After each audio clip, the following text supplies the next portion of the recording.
하나님의 말씀은 신약성경 에베소서 2장 11절로 22절까지 말씀입니다.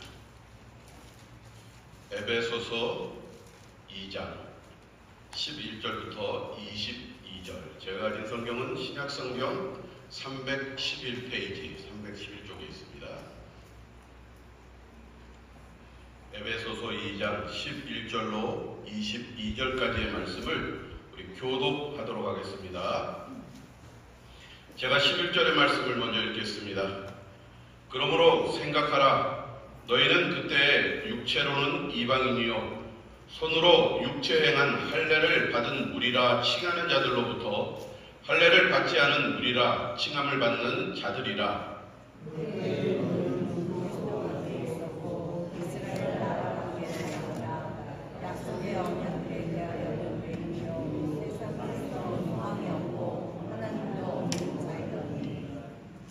이제는 전에 멀리 있던 너희가 그리스도 예수 안에서 그리스도의 피로 가까워졌느니라. 그는 우리의 합병이신지라 불로 하나를 만드사 원수의 것도 중간에 막힌 담을 자기 죄로 하시고 법조문으로 된 계명의 율법을 폐하셨으니 이는 이 둘로 자기 안에서 한 새 사람을 지어 화평하게 하시고 또 십자가로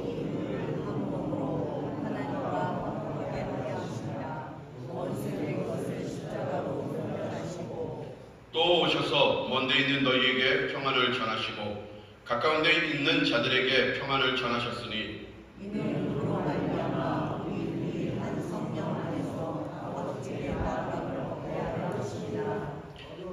그러므로 이제부터 너희는 외인도 아니요 나그네도 아니요 오직 성도들과 동일한 시민이요 하나님의 권속이라. 너희는 사도들과 선지자들의 거기에 세우심을 입는 자라. 그리스도 예수께서 친히 국민들이 되셨느니라. 그 안에서 건물마다 서로 연결하여 주 안에서 성전이 되어가고 너희도 성령 안에서 하나님의 거하실 조성하기 위하여 그리스도 예수 안에서 함께 지어져 가느니라. 아멘. 지난 한 주간도 주님의 은혜 가운데서 평안히 잘 지내셨으리라 믿습니다. 무더위가 계속됐는데 그래도 다행히 비가 좀 오니까 온도가 조금 내려갔습니다.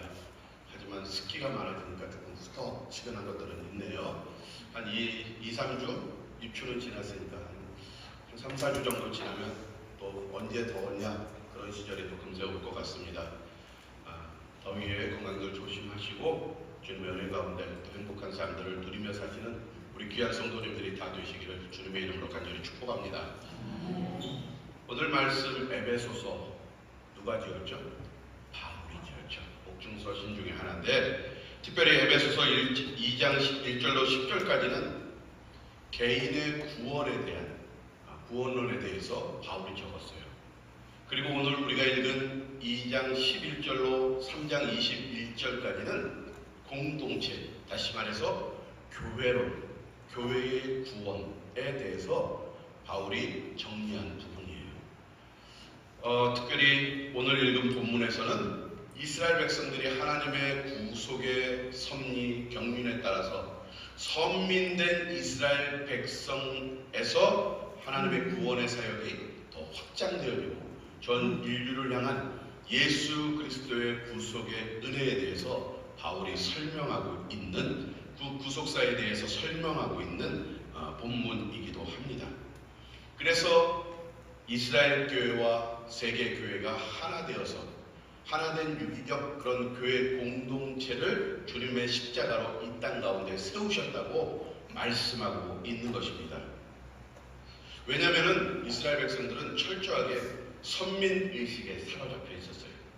선민, 선택된 민족. 누가? 하나님이. 누구로부터? 아브라함 때부터. 그래서 아브라함의 자손이 아닌 다른 민족들을 이방인이라고 불렀어요. 자기들은 하나님에 의해서 선택된 민족, 축복의 민족, 하나님의 거룩한 백성이기에 하나님으로부터 선택받지 못한 이방인들과는 교제해서도 안 되고 결혼해서도 안 되고 그리고 그들을 멸시했어요. 하나님의 은혜가 없는 백성이라고. 심지어 개라고. 개. 우리나라 여기도 개자가 들어가는 여기 있듯이 이스라엘 백성들이 이방인들을 개로 여겼습니다. 교제하기를 싫어했어요. 근데 지금 21세기의 삶의 모습들을 보면은 사람들이 구분될 수가 있을 거예요. 사람의 가치라든가 사람의 그런 모습들이 구분이 될까? 모든 사람들은 하나님의 형상을 따라 지음받은 하나님의 창조된 피조물이라는 거예요. 피부가 다르고 언어가 다르고 문화가 다르고 자라온 환경이 다를지는 모르지만 배움이 다르고 가지고 있는 것, 누리는 것이 다를지도 모르지만 하나님 앞에서는 동일한 가치를 가진 동일한 존재라는 거예요. 자기 민족의 우수성을 주장하던 이스라엘 백성과 같은 사람이 있었어요. 누구냐면은 바로 히틀러예요. 히틀러는 2차 대전을 일으키면서 유대인들을 600만 명이 넘게 죽인 자예요. 게르만 민족의 위대성. 근데 실질적으로 히틀러는 독일 사람은 아니었어요. 그럼에도 불구하고 그 많은 사람들을 죽였어요. 지금 현재도 아프리카에 가면은 또 중동에 가면은 소위 말해서 인종 청소라는 것들로 다른 민족, 다른 족속들을 무참하게 살해하는 이유 없이 우리 민족과 다르다는 이유로 죽이는 일들이 심심치 않게 아직도 일어나고 있다는 거예요. 저도 2000년에 영국에 나가기 전까지는 저는 한국이 가장 위대한 민족 중에 하나, 백이민족 순수 혈통을 갖고 있는, 그래서 동남아의 나라들 그리고 아프리카에 있는 나라들 좀 우습게 생각했었어요. 중국, 때놈들, 일본, 쪽팔이들 막 그런 생각을 갖고 있었어요. 근데 영국에 나갔더니 유럽 사람들이 한국을 몰라요. 2000년에만 하더라도 한국이 그때까지 일본의 식민지로 알고 있는 사람들도 심지어 있었어요. 2000년에도 우리가 88년도 올림픽을 했는데도, 서울 올림픽. 그리고 자존심 상하는 게 지금은 어떤지 모르겠어요. 제가 영국을 떠난 지 벌써 한 12년, 3년 됐으니까. 호텔이나 그런 숙소 그런 데 가면은 일본 국기는 있어요. 우리나라 국기는 아무데도 없어요. 한 번도 못 봤어요. 어쩌다 한 번 중국 국기가 걸려있는 데는 봤어요. 근데 우리나라 국기는 호텔에 걸려있지 않아요. 그나마 지금 뭐 K 컬처, K 뭐 푸드, 문화 뭐 이래서 세계 젊은이들이 한국을 선호하고 한국의 문화와 한국이 굉장히 유명해졌지만 그 당시에는 그랬어요. 저는 다른 민족들, 지금도 그런 분들 많이 계실 거예요. 우리 대한민국에 대한 자긍심을 갖고 있는, 갖고 있어야죠. 그러나 다른 민족을 무시해서는 안 된다는 거예요. 똑같은 하나님의 창조물, 피조물이기 때문에 그렇다는 거예요. 근데 초대교회 때 오늘 본문에 나오는 에베소 교회, 그 에베소 지역조차도 유대인들은 아직도 선민의식에 찌들어 있었어요. 그래서 심지어 회심하여서 예수를 믿기 시작한 이방의 크리스찬들조차도 그들은 자기들의 율법과 자기들의 전통을 갖고 그 믿음의 사람들을 컨트롤하기 시작했다는 거예요.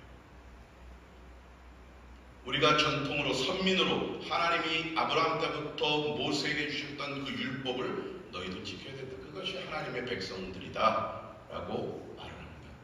그렇지 않은 자들하고는 상종을 안 했어요. 그리고 그들과 만나고 거래하는 것 자체를 부끄럽게 생각했어요. 심지어 예수님의 수제자인 베드로는 이방인들과 함께 식사하다가 예루살렘에서 성도들이 오니까, 제자들과 성도들, 사도들이 오니까는 슬그머니 일어나서 말 나올 거 봐. 이방인들과 밥 먹었다. 슬그머니 유대인들 쪽으로 자리를 옮겼다가 바울 사도한테 혼났어요. 바울 사도한테. 사도 바울은 주님을 따르는 모든 성도는 그리스도 안에서 하나이고 그리스도께서 십자가에서 죽으심으로 유대인과 이방인을 화목해 만드신다. 우리는 이제 한 가족이고 한 교회이다 라고 선포합니다. 그리고 그렇게 하나 된 유대인과 이방인들이 이제는 하나님의 거룩한 교회를 그리스도 안에서 연결되어서 아름답게 세워가야 되는 것이 맞다라고 이야기하는 것입니다. 그리스도 안에서 하나님의 은혜로 연합되어 하나 된 것, 그리고 그 은혜를 유지하기 위해서 우리가 노력하는 삶을 살아야 된다고 바울은 이야기하면서도 오늘 무엇이라고 말하냐면 이전에 우리의 연약했던 모습을 잊어서는 안 된다고 말을 하고 있어요. 과거를 잊어서는 안 된다는 거예요. 우리나라 속담에도 개구리 올챙이적 시절 기억 못한다 이런 말이 있죠. 주님을 만나기 전에 우리들의 모습이 어떠했는가? 과거에 우리들이 하나님의 은혜를 누리지 못했던 그 시절 우리들의 삶의 모습과 영적인 모습과 생활의 모습은 어떠했는가를 잊어서는 안 된다는 거예요. 심지어 바울은 오늘 11절 부분에서 생각하라 그때를 언제? 우리가 주님의 은혜를 누리기 전에 구원받기 전 사람의 모습, 그때의 모습을 생각하라고 바울은 이야기하고 있어요. 그러면서 바울은 뭐라고 말하냐면 그때의 모습이 어땠냐? 십자가 주님의 은혜로 구원받기 전에 우리들의 모습이 어땠냐? 저희들이죠. 저희들. 예수 믿기 전. 그들을 이방인이라고 불렀다고 하는 거예요. 이방인이라는 것은 오늘 말씀 보니까 하나님의 은혜와 그분의 다스림 가운데 거할 수 없는 존재들. 하나님과 아무런 관계가 없어서 구원의 희망조차 찾을 수 없는 비참한 삶을 살고 있는 사람들이 바로 그때 이전에 너희들, 우리들이라고 바울은 얘기합니다. 그리고 그때의 모습을 너희들은 기억해야 한다고 이야기합니다. 그러면서 11절에 그때 그들이 누구이냐? 무할례자라고 말합니다. 무할례자. 하나님의 선민인 유대 백성들은 남자아이들은 태어난 지 8일, 굉장히 간단하겠죠. 태어난 지 8일 만에 할례를 받아야 됩니다. 남자의 생식기의 표피를 잘라내는 우리나라 말로 하면 포경수술, 그거 받아야 돼요. 그게 몸의 징표예요. 아, 나는 하나님의 선택된 백성이다. 그거 받아야 된다는 거예요.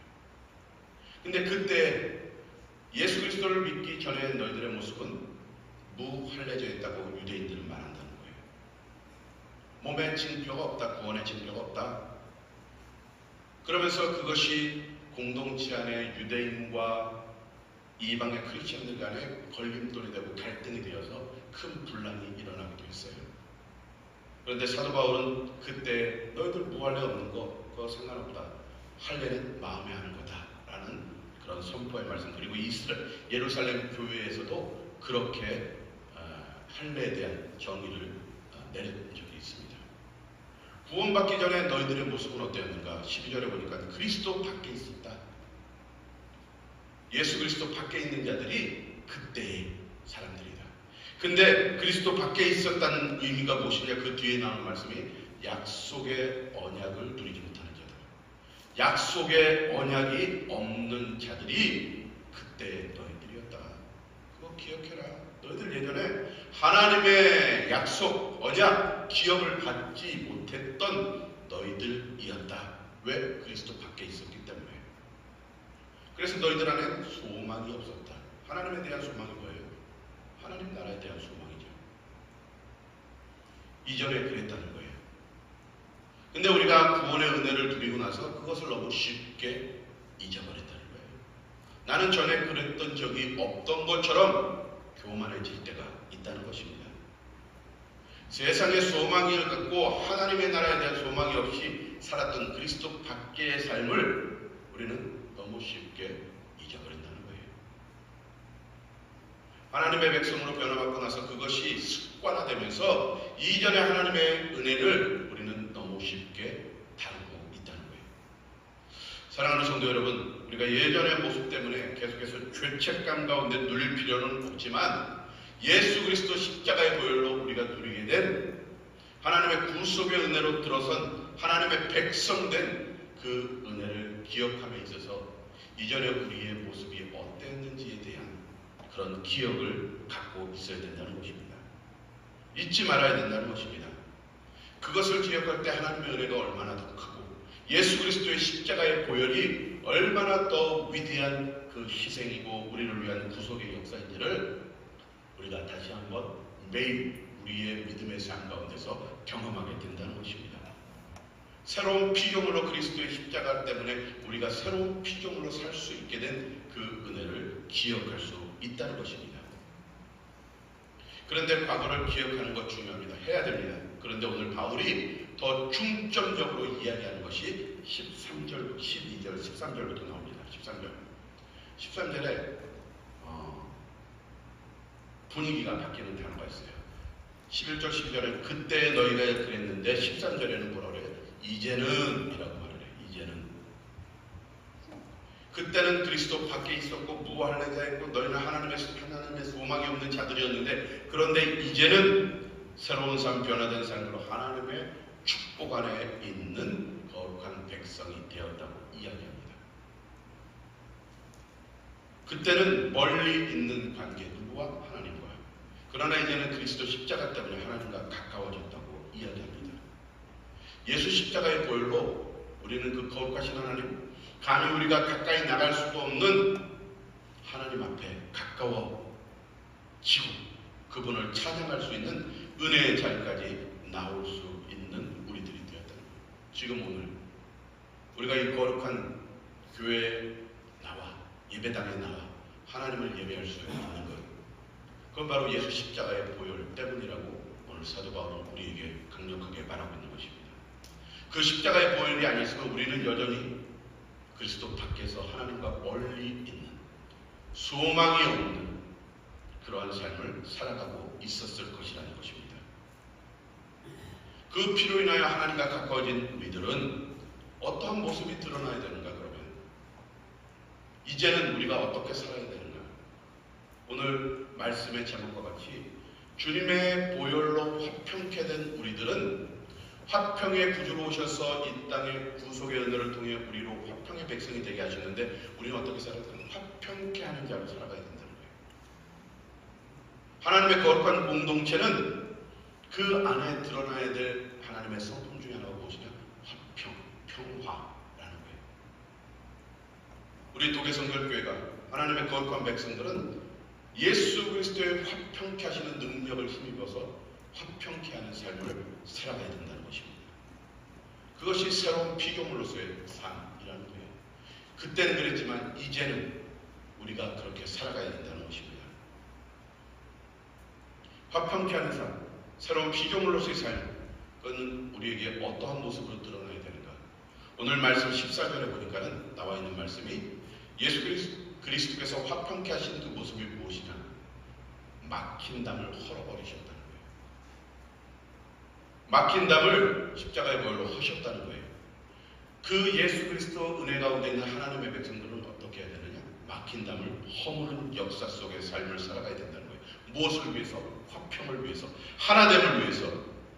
이방인과 유대인이 하나 된다는 것, 그건 불가능한 거예요. 있을 수가 없는 거예요. 왜? 그들은 이방인들을 개라고 여겼으니까. 하나님의 은혜 가운데 있지 않는 자고, 심지어 사마리아인들은 반은 유대인의 반은 이방인의 피가 섞였지만 아수르 민족에 의해서, 그럼에도 불구하고 반이 자기들 유대인 피이지만 반의 이방인 피 때문에 사마리아인들하고도 상종을 안 했어요. 그 사마리아 땅 가지 않고 돌아서 갔어요. 사마리아인들을 개라고 했어요.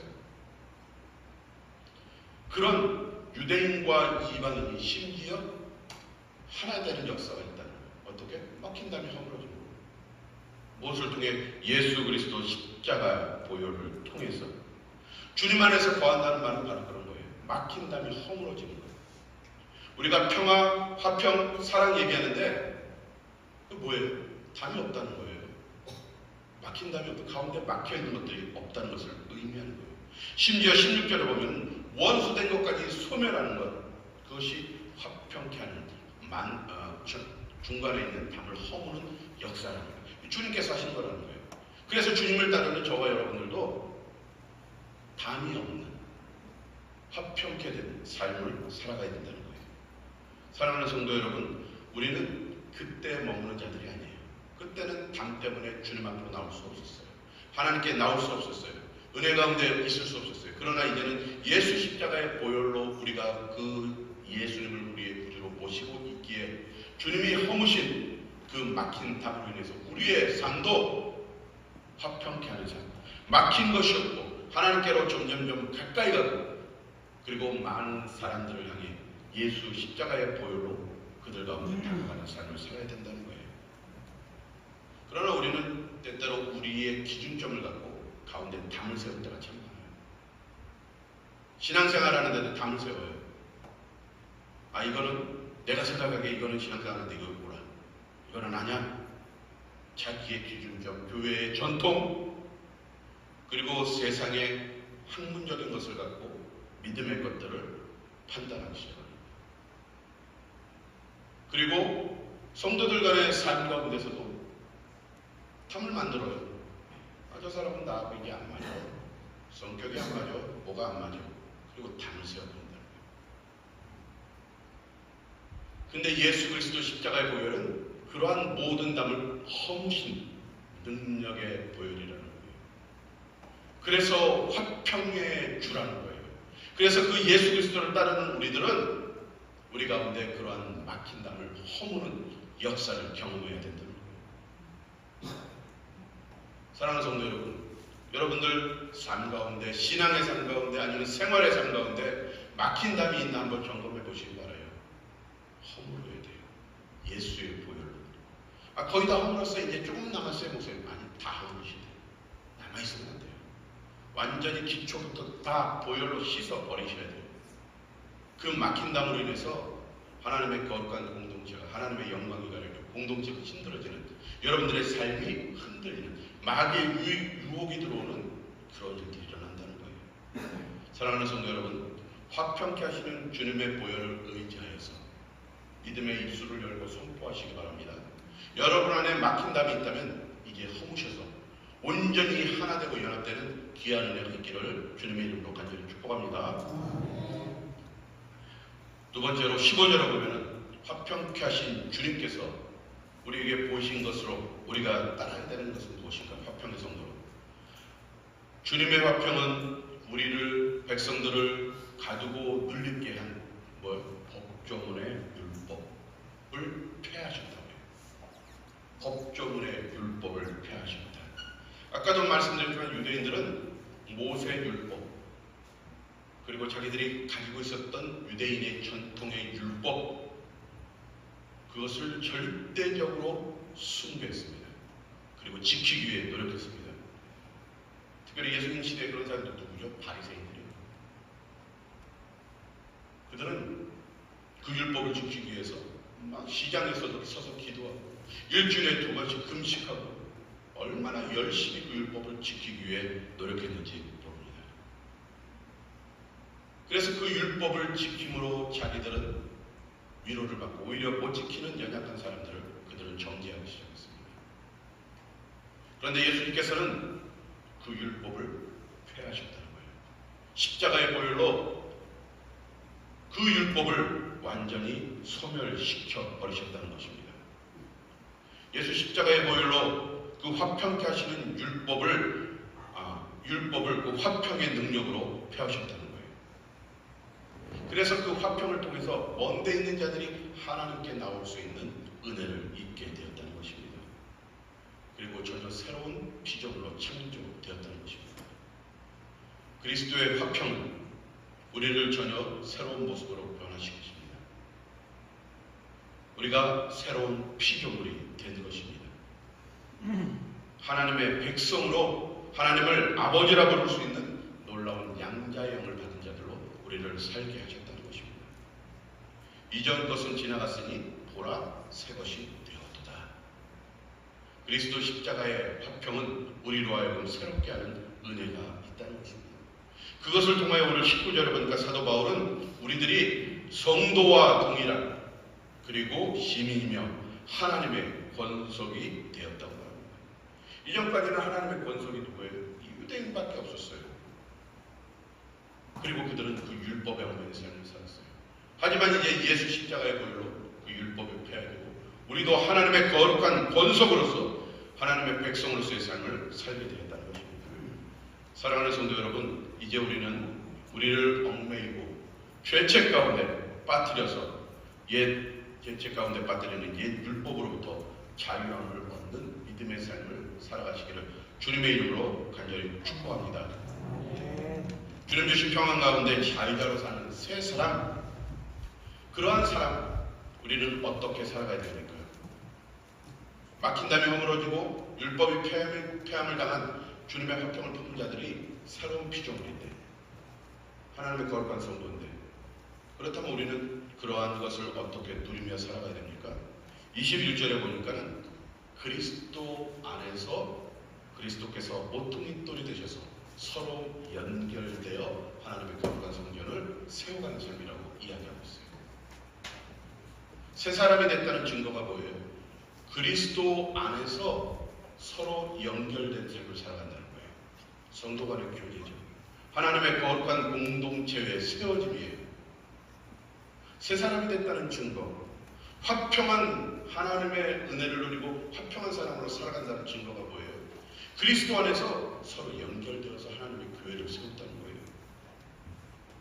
예수 그리스도께서 모퉁이 돌이 되셨는데 그 모퉁이 돌을 기초로 해서 서로 연결된다는 거예요. 그게 성도의 삶이고 그게 화평케 하는 자이고 그것이 교회라고 오늘 사도 바울은 우리에게 이야기하고 있다는 거예요. 연합, 하나됨, 연결, 이것이 바로 이 땅에 하나님이 세우신 아름다운 교회의 모습이에요. 화평한 교회, 그리스도의 온전하심을 드러내는 교회, 예수 그리스도의 보혈해 주신 그 화평을 우리가 드러내는 삶을 살고 있다는 것이 표현되는 거예요. 교회가 맨날 싸우고 교회에 분란이 있고 고린도 교회처럼 난 누구파 난 누구파, 또 다른 교회처럼 우상의 것들이 교회 들어오고 막 세상 사람들이 그 모습을 보고 예수 그리스도의 화평, 평화를 누릴 수 있을까요? 발견할 수 있을까요? 사랑하는 성도 여러분, 우리 도계성결교회는 뿐만 아니라 예수 그리스도의 십자가의 보혈을 믿고 따르는 모든 자들은 그리스도 안에서 연결되어진 하나님의 거룩한 교회라는 것을 기억하시기 바랍니다.